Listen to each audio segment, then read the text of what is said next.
Hello everyone and welcome to the PS2 home screen. Uh, I've got a little short one for today. Honestly, depending on how this goes, I might just upload it as one video. Because how long this takes is purely going to be based off how much I struggle with the game. The game I'm playing today is a game that had its 25th anniversary earlier this year. I actually forget the exact release date off the top of my head, but I know it was released in 2000. It's TimeSplitters 1. I have a bit of, like, not an extensive history with this game, but I think the most popular game, or, like, arguably the most popular game in the series, also my Avi is way lower than it should be. At least a little bit. TimeSplitters 2 is kind of like, I would say I want to say the most popular game. It feels like the most popular game in the series to me. But there is fair argument for the third game as well. The first game, and I want to say it, for the longest time, I had only played the second game. I had a friend who had the second game on GameCube, and I remember we borrowed it at one point, put a lot of time into it, had a lot of fun, and it always made me wonder, like, about like if there was a third game and what the first game was like. I can't. At some point, like when I finally had my own income, I finally bought the first and third game. The first game, I was disappointed with, but I think the reason I was disappointed with it is just because like of how well I thought of the second game, how much I liked the second game. And I'll say now, like I still think the second game is the best in the series, which is only 3 games, but I just feel that its like campaign is the best, and I think there's just like a nostalgia bias there too. Can't really deny that. But when I finally played the first game and found out that its story mode, like it has a story mode, but there's no real like connecting tissue. And there's no like dialogue or cutscenes. And it was a bit frustrating to get through. A bit of old school challenge. So there will be some struggles here, but it's not a very long campaign if you want to call it that. I'm kind of hoping to just get this done in one sitting, honestly. I don't feel like this should take me more than one. Granted, considering the time, and that I do have work tonight, and that the Game Awards is also today, we'll see. I just kind of, I just kind of got the itch to finally do something today, recording-wise, and I'm also streaming this because I thought it'd be fun. Not sure how many people will be around. No one's joined the. I've only had one person join the stream as of yet. Yeah, so I do want to say I think like comparatively speaking, when I think of this game as it released back in the year 2000, it must have been really cool. Okay, like it must have been pretty dope. I just think I have the issue of like going back to something where like both sequels improved upon it immensely, and this was a game that probably didn't have a huge budget when I think about it too, because I think this was like Free Radical's first game. Pretty sure that's the name of the devs that made it, because these were people that like broke off from, was it Rare? I forget a bit of the studio's history, but I believe it was the same people behind like GoldenEye, right? And that's why there are some similarities there. So, and yeah, we are playing the PS2 because this game only has a PS2 release. I don't know if that was like a thing, like if it was like Sony being the only ones that were willing to support it, because again, new studio probably needed some funding, and also if you're just developing for one console, that's a lot easier.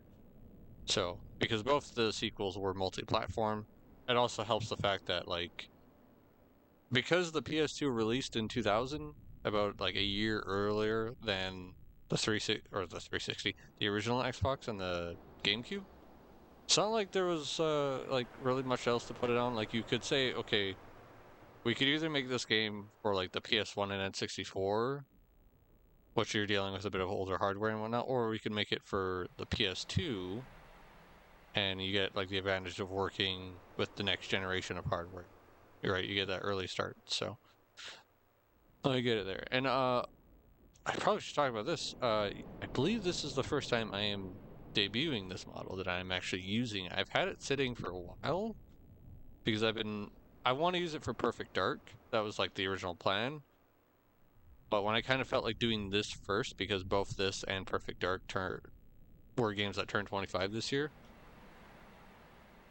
I was like, I think this model, I would like to use this model for this game as well. And like I said,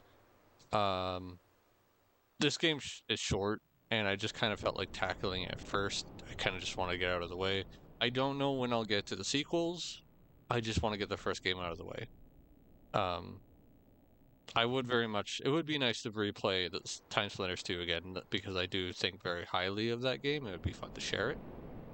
But this model is I'm going to butcher this, the Snoggle?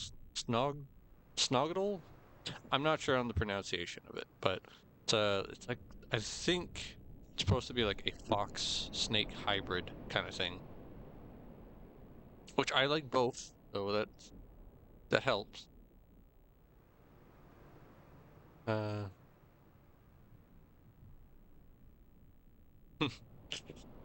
Sorry, picture meme thing.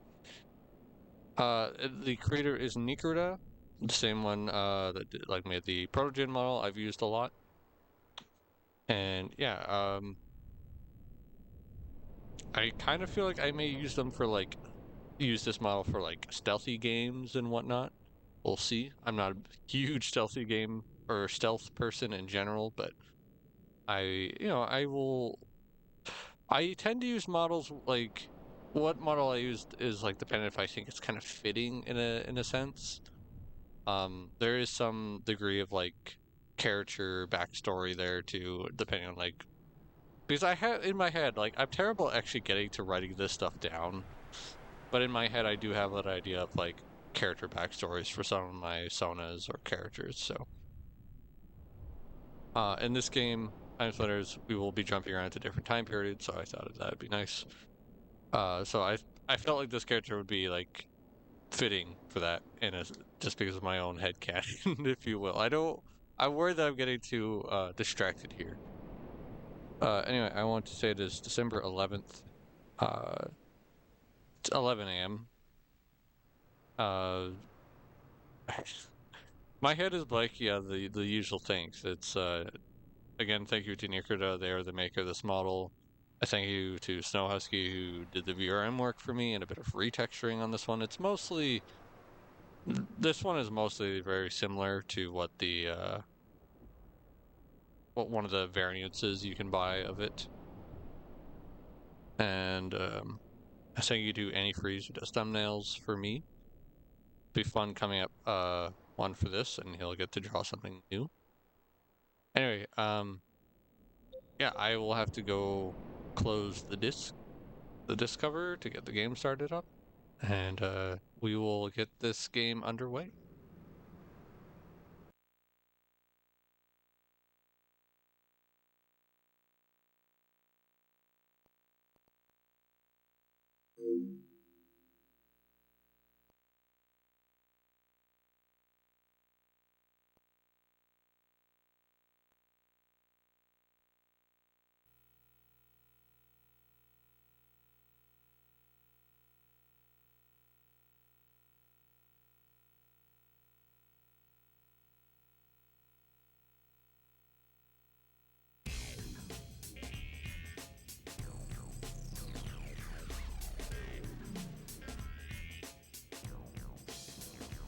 Alrighty. Just debating if I want to shift the model around a little bit.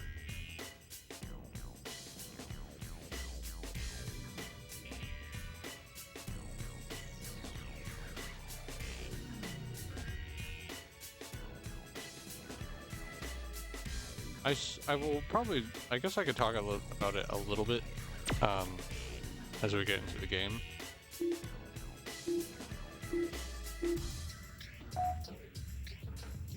did just make a file.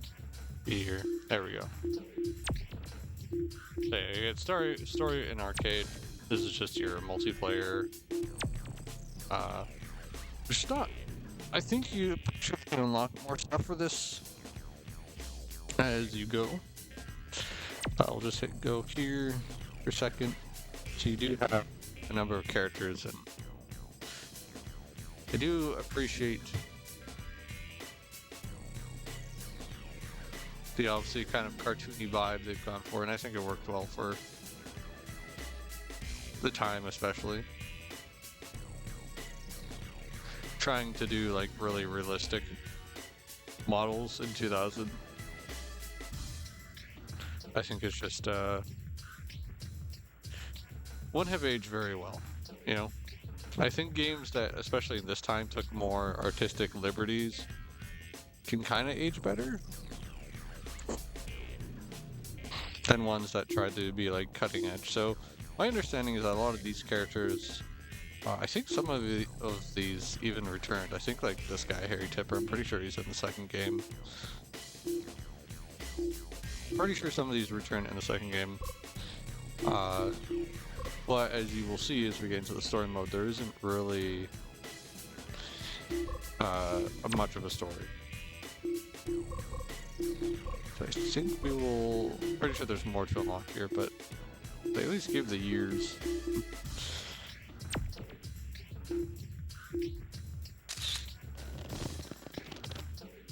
Yes.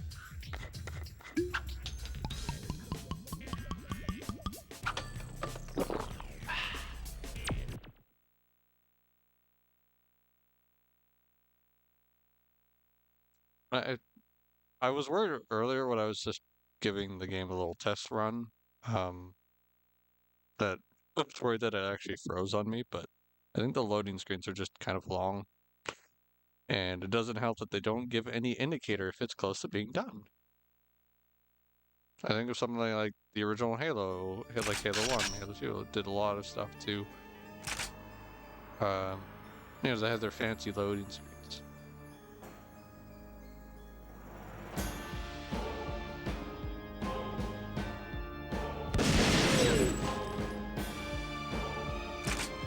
Oh, I just realized one thing.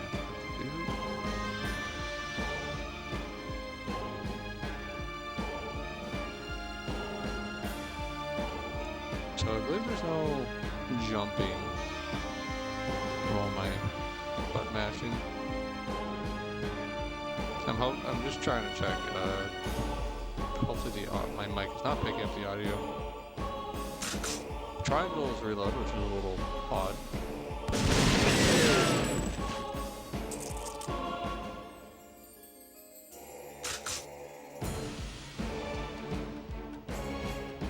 Find the cultist at Honk and return to shrine.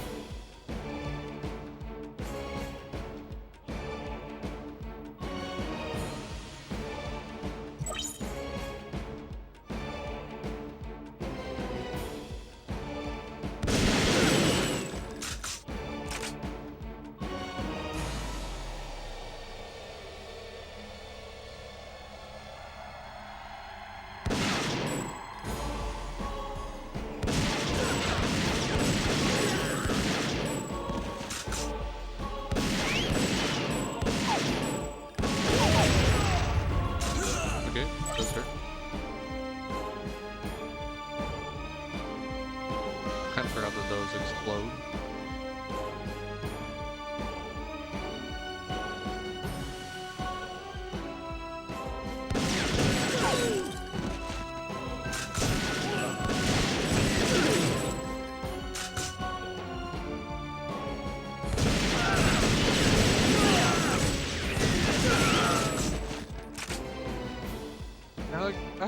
Remember that this was before Halo 1 came out and kind of revolutionized console. This is still using the N64 GoldenEye as a template for controls and stuff.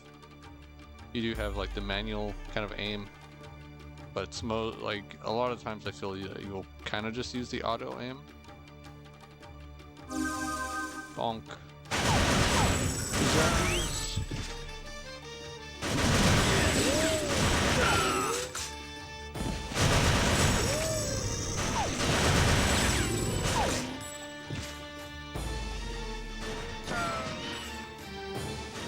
here.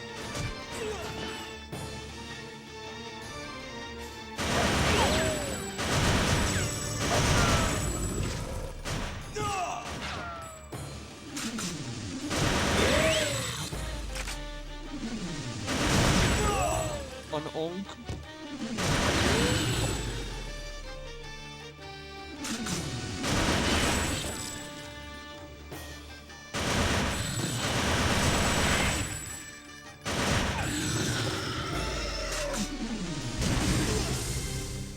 And that's it. That's one mission. Most kills without dying, most kills within 3 seconds.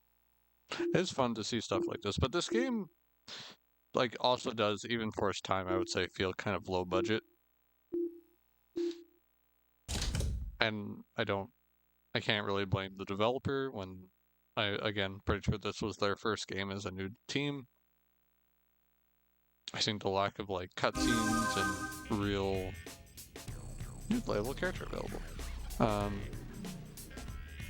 The lack of, like, cutscenes and stuff like that.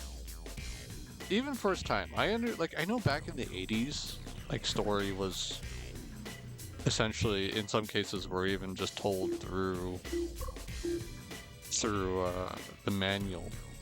You'd have to read through the manual to get any story bits. Right?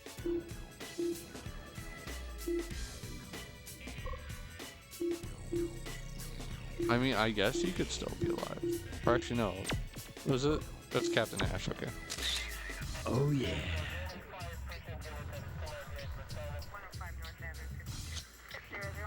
That's right. That's right.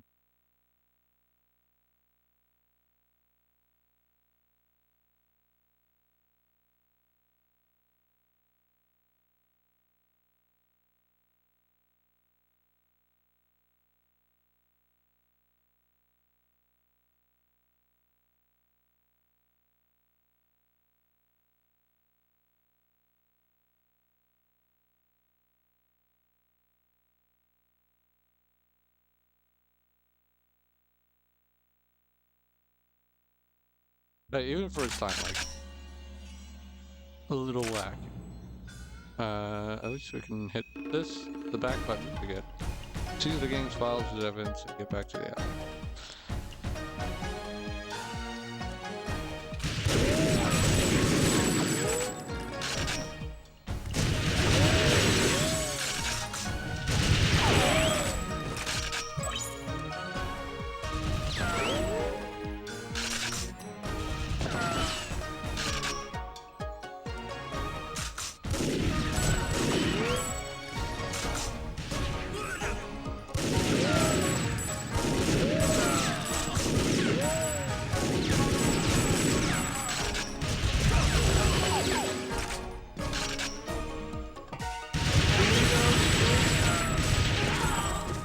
That's what he's supposed to say.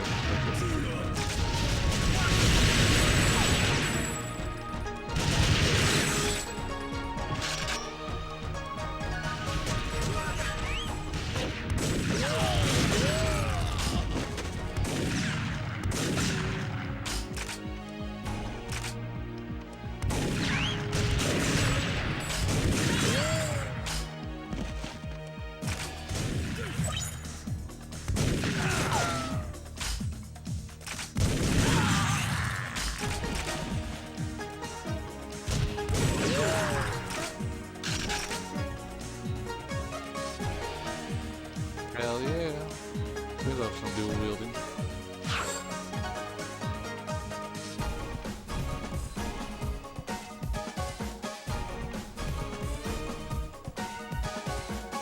Oh, thank you. But I know that about the second game, that you get like some additional difficulties when you jump up on the difficulty slider, but this is only my first time playing through the campaign, so I hadn't actually tried that. But saying, something I think is really cool, that like I wouldn't mind seeing more games do that.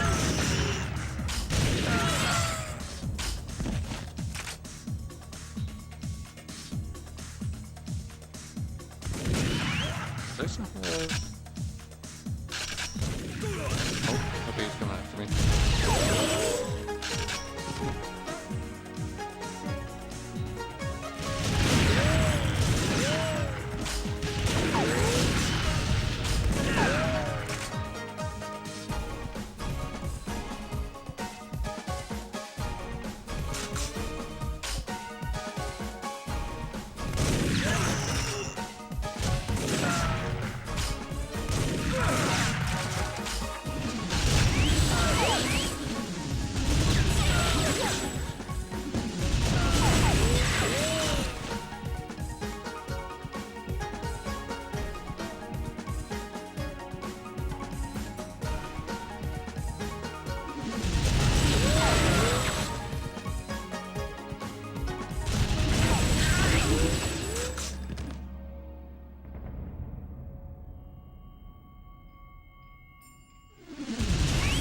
God damn it. I lost a little too much health during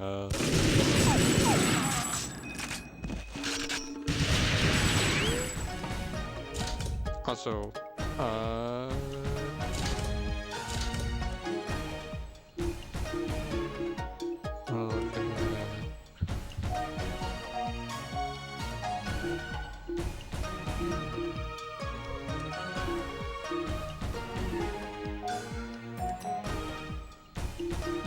that I'm never, because I wanted to use the dual Uzis, but it kept auto okay.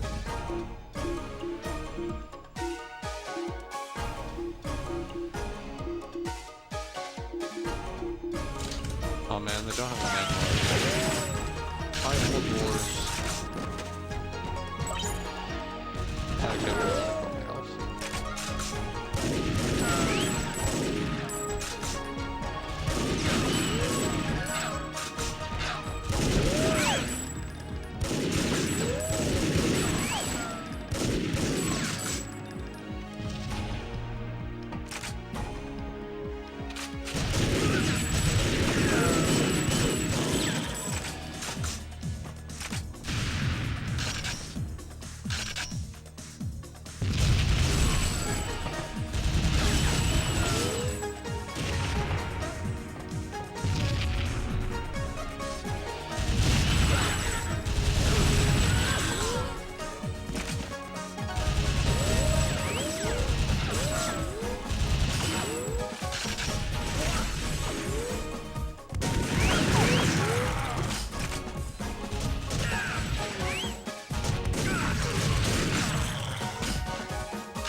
This thing had the ridiculously heavy zoom in.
would be interesting to see like speed running for this game. How fast people can blow through a mission.